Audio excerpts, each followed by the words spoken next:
Poetry is climax. It's all about love. I'm just passionate. Poetry is passion for me. It's like a therapy type of thing. Poetry is misunderstood. Similar to something Rita Dove says, and that is language at its most powerful, most memorable, most effective, I'm paraphrasing, that's poetry.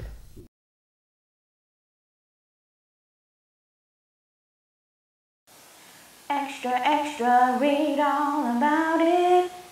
Extra, extra, read all about it. Extra, extra, read all about it. He's in the headlines of the paper. Calling all Christians, Muslims, Hindus, Buddhists, Judas, and Jews.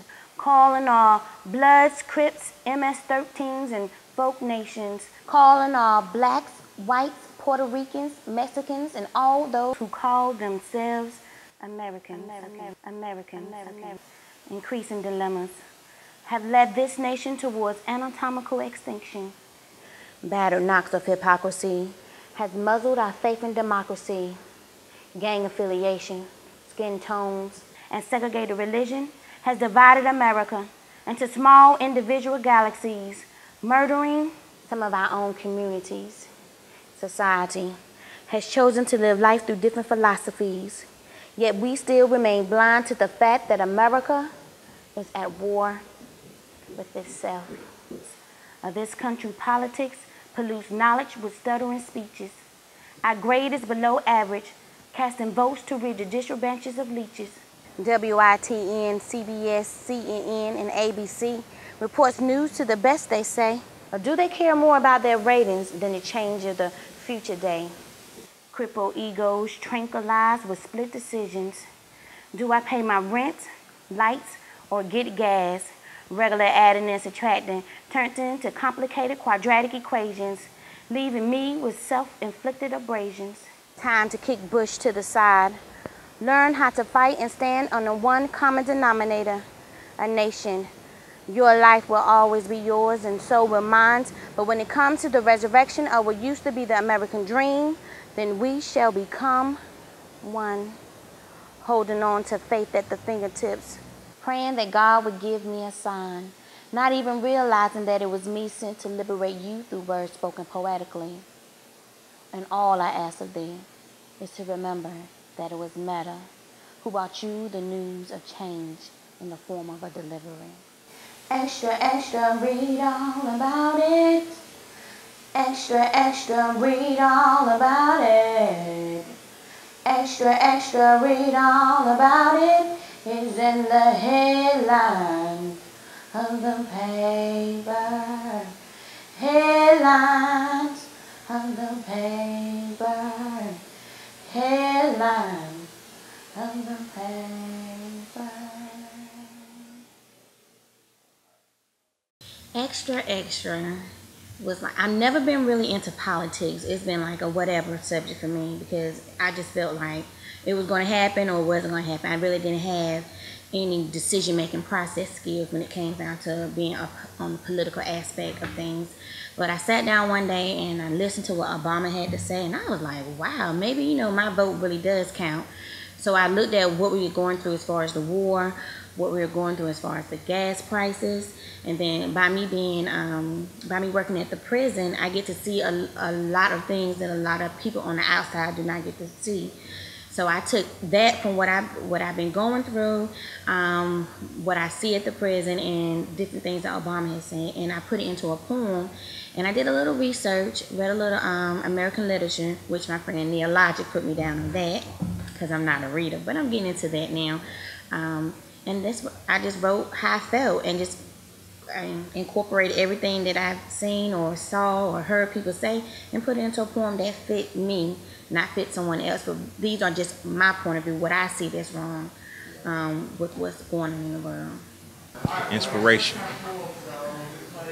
Life is inspirational.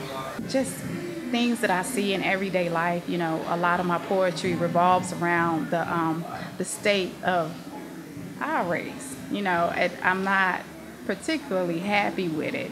Good things, bad things, it don't matter. Every time something little happens or whatever, it's inspirational. You do something good for somebody, it's inspirational.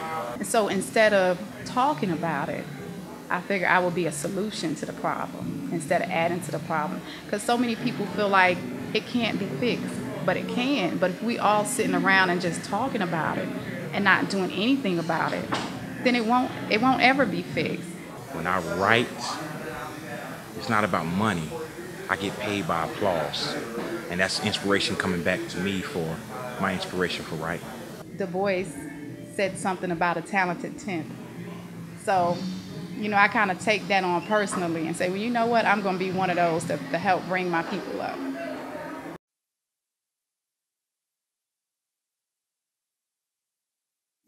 Quiet contemplations gracefully segue into silent successions of melodic raindrops, infusions of indescribable sensations and fragmented ruminations engulf the surface of the mind's eye, grasping to understand immature urgencies to cry. Confined commotions and turbulent tranquilities ignite emotions into reflective medleys, an iridescent coalescence of aesthetic expression, an indiscriminate mood, sensibly mystical, spiritually unpredictable, a bluesy groove of emotional fires and complex desires, a bluesy groove that plays to the tune of Blue Iris. What got you into poetry? Why did you start? Well, I always had a fascination with words, and I love rhyme, I love rap. I'm a part of that hip-hop generation. Brooklyn, New York, I was right there when it was all birthing, and I'm not going to tell my age. I kind of fell into it. I kind of fell into writing poetry through writing in my journal and expressing myself. I've always loved poetry from the first time I started reading. I didn't know that what I loved about fiction and nonfiction really was the poetic element. I didn't realize that until later. So I got into poetry, this spoken word, and I was like, if I can put some intellect behind this fiery performance, and just instill wisdom into kids, and they still getting that performance that's hyping them up, but then instilling something in them. I was the youngest of 6, and I understood at 4 or 5, 6 years old that birthday, Christmas time, you would give gifts and everything, and I didn't have anything to give. So around 8 or 9, I started writing poems and giving them away as gifts. I think every kid loves poetry. You love to just say words over and over again just because you like the way they sound or the way they mesh with reality. And I never lost it. I just kept feeding it. I thought that maybe I could write and allow for someone else to see that they're not alone. That they're not the only ones going through what they're going through, and that we're very connected to one another. And that, someone may have gone through the same thing, and just kind of like to bless someone else and to just let them know that, someone may have been experiencing the same things. Something silly can just bring us together. Something that might be insignificant to some people is still very important to others. In his face is the love and compassion I see. Looking into his eyes makes my heart beat rapidly. Together, touched by this chemistry, I dare not let him read this poetry. Assuming his heart is in the same place as mine, if red would create ecstasy sublime, if words could be written soft, here they would be. When my heart speaks of him, everything is gently. His essence embraces my spirituality, mating my soul, calling the love in me. To answer him is a yearning ready to please, desiring, fulfilling his every need. I will never trust him with another to care for him as I do, for our hearts beat the same beat, master copies of rhythmic love songs owned by two lovers in their heart's home. If compared, would be Romeo and Juliet. If spoken, would be Shakespearean. Love's objective speaks multitudes, touching many avenues, feeling exploding happiness and sometimes deep blues. This love I feel, desires, inspiring to feel more of this intangible. The closest I can get to a touch is expressing tears. With each drop yields emotions only the heart can feel.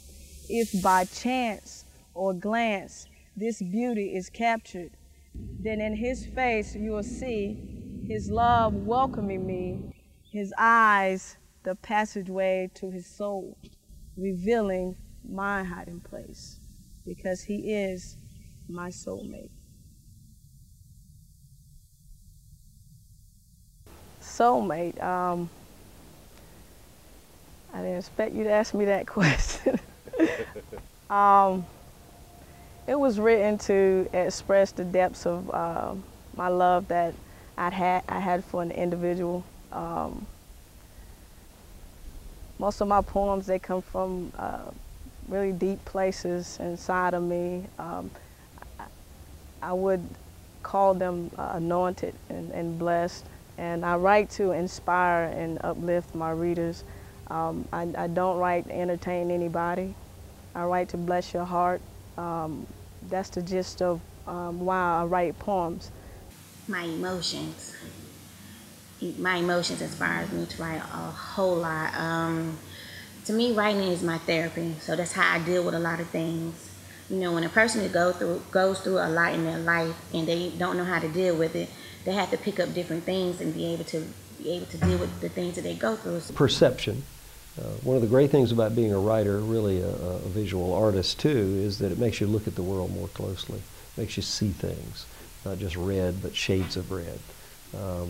So perception, imagination, and I think memory may be a part of what we were talking about. But I don't see them as separate anymore. I used to. I think they're all consciousness. And as far as I'm concerned, poems, first of all, make you see it, smell it, taste it, touch it, hear it.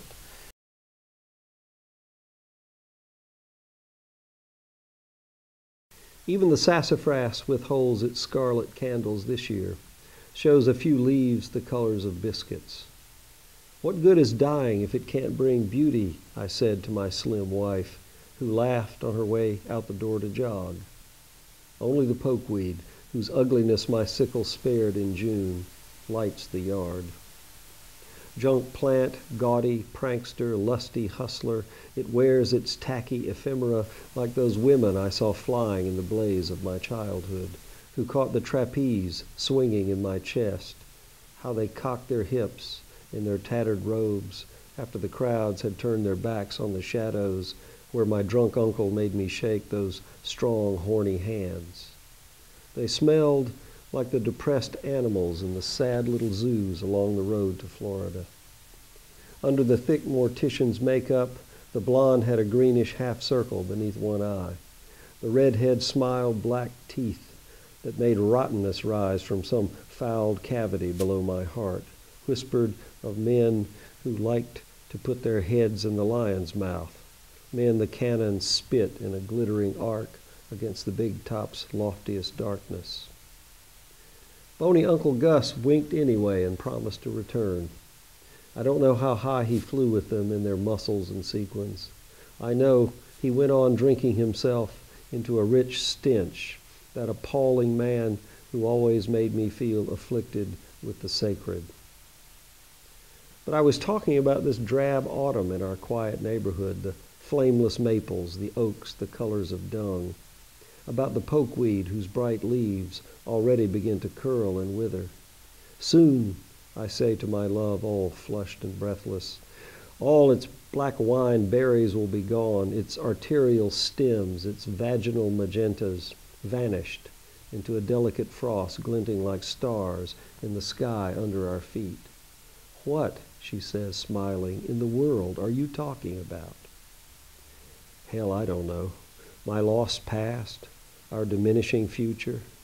Look, I say at the window, right now, isn't it something? Nothing but pokeweed.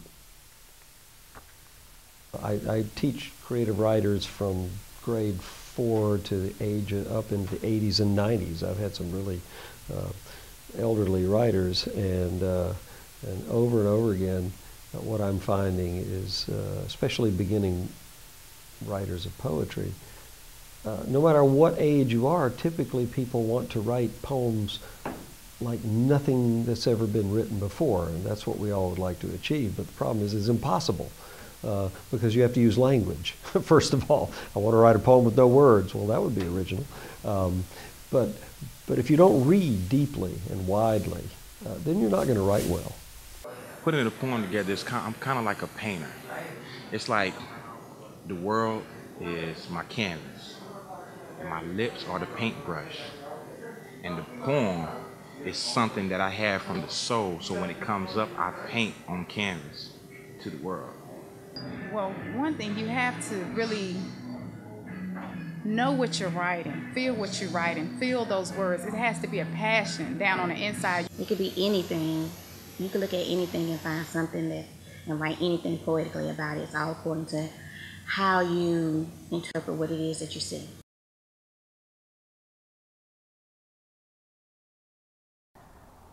Went to the Bank of America and tried to deposit 300 poems, and in return, they gave me their 2 cents.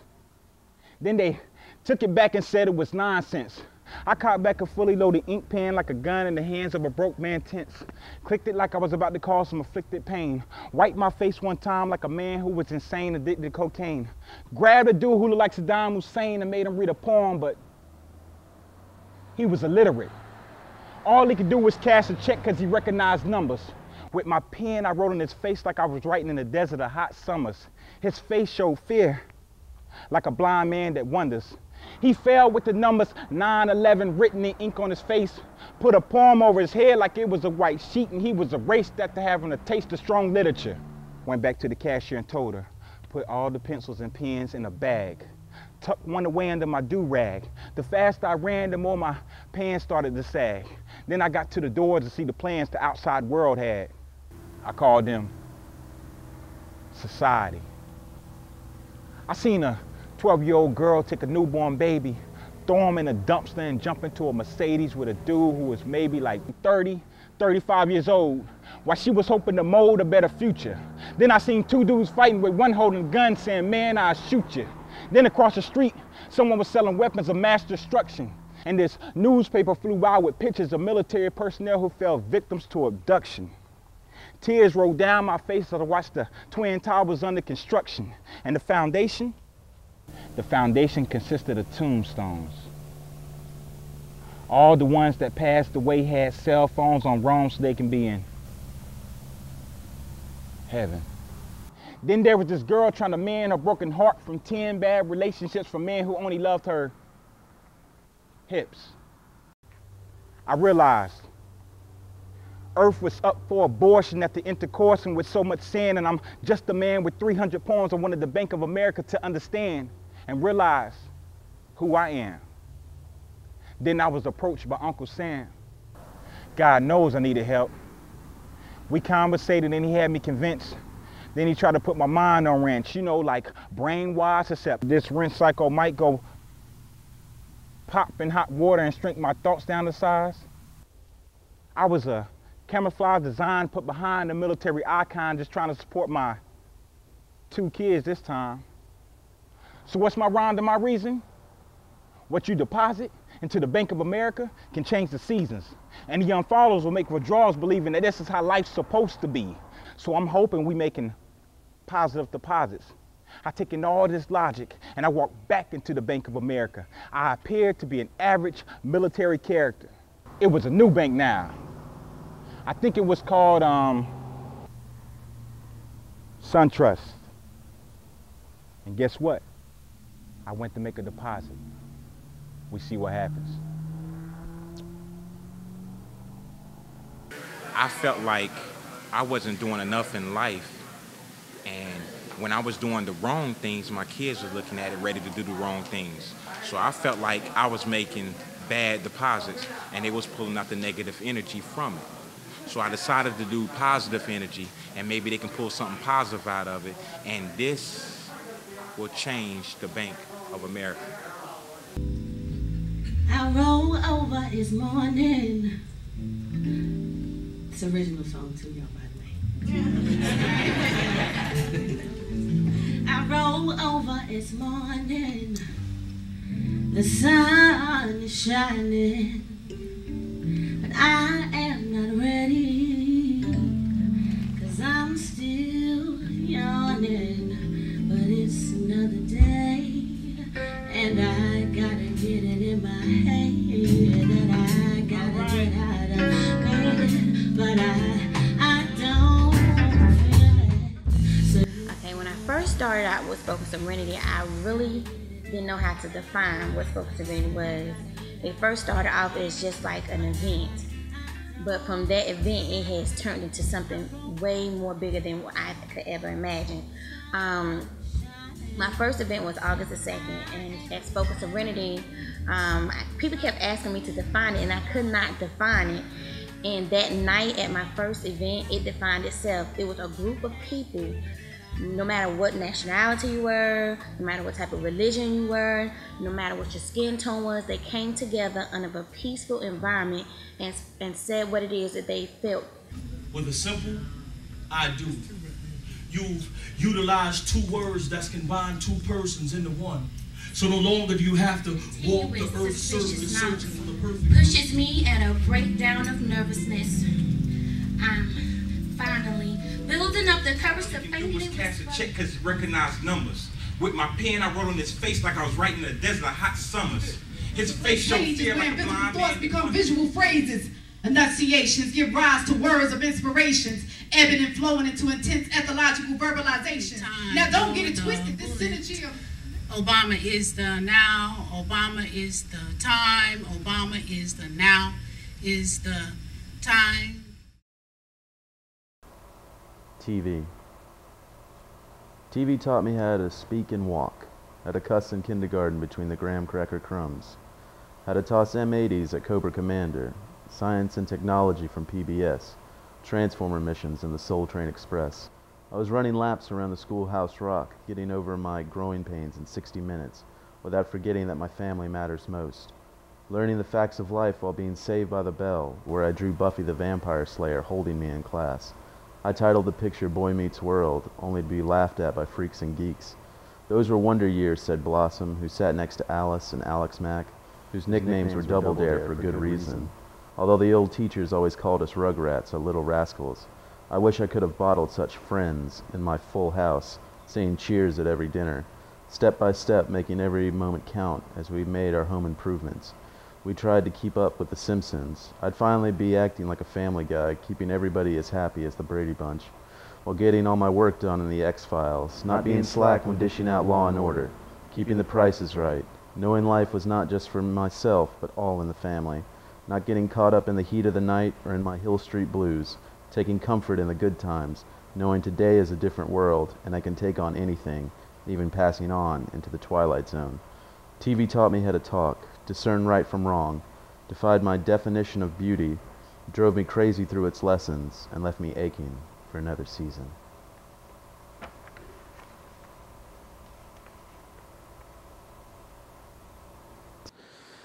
TV was a poem I did in response to simply all the things I had been watching over the years and how I thought they all kind of came together. The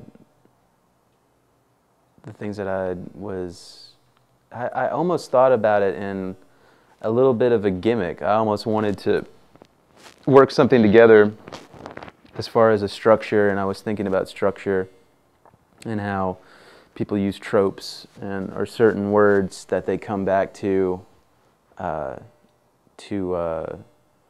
really make a poem come together, or certain ideas that they bring together. And I guess my idea when I was thinking about a new structure for a poem was, well, what if you use titles from television shows? And I think that was where TV originally came from. Poetry is climax because when you're given poetry, it's like a constant flow. But once you find them words and the right words in the right time at the right place, it's like, and then you release climax.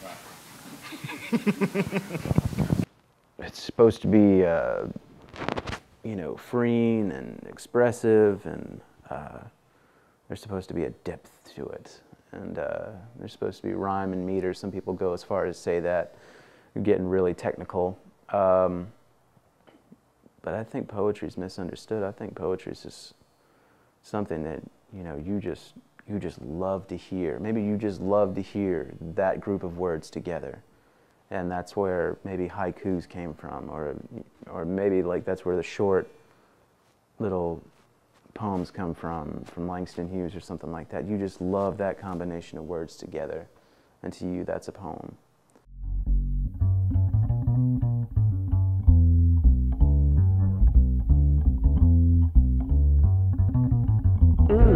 He's cute. Tall, dark, handsome. Got a cute little Smile, pretty eyes. I could just walk up to him and give him my card and say, call me sometime. Or maybe I could wink at him and get his attention and see if he'll come to me. My email address? Yes. My phone number? My Yes. security number? No. Wow, why am I so nervous? I'm just gonna step to him. Excuse me, can I talk to you for a moment? Not trying to make this is really something for me. I feel kinda whacked.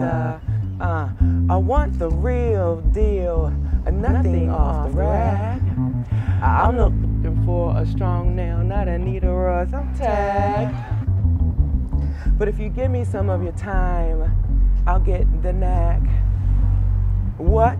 You don't know what I'm talking about? You don't know. Jack. It's your love, your body, your kisses, that's what I lack.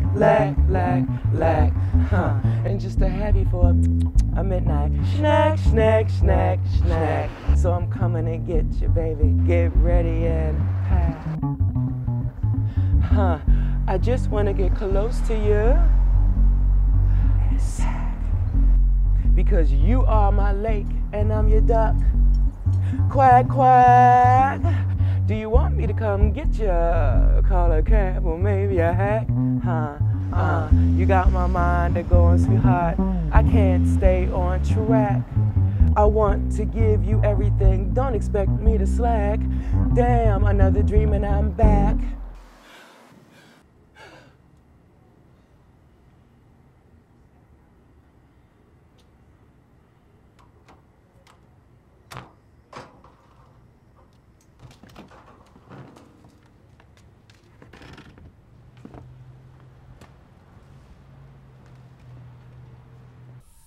When I was an undergraduate in college, I read that William Faulkner said to somebody, a guy was interviewing him, Faulkner was asked, Mr. Faulkner, how do you write a novel? And he said, it's like building a chicken coop in a high wind. You just grab whatever blows by and nail it on.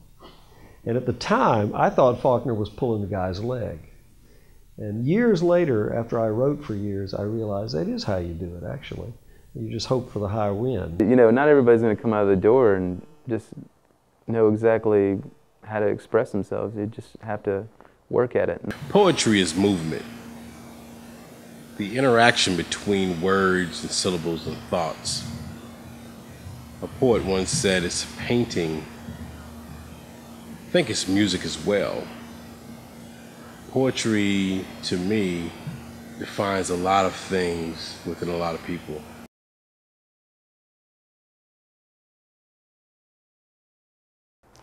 Today I met myself, unfashionable and plain, stripped of titles and names, true essence of soul, unfiltered and raw. Starkness of truth saw echoes through flesh and rips the eyes out of daydreaming earth children, turn bitter old.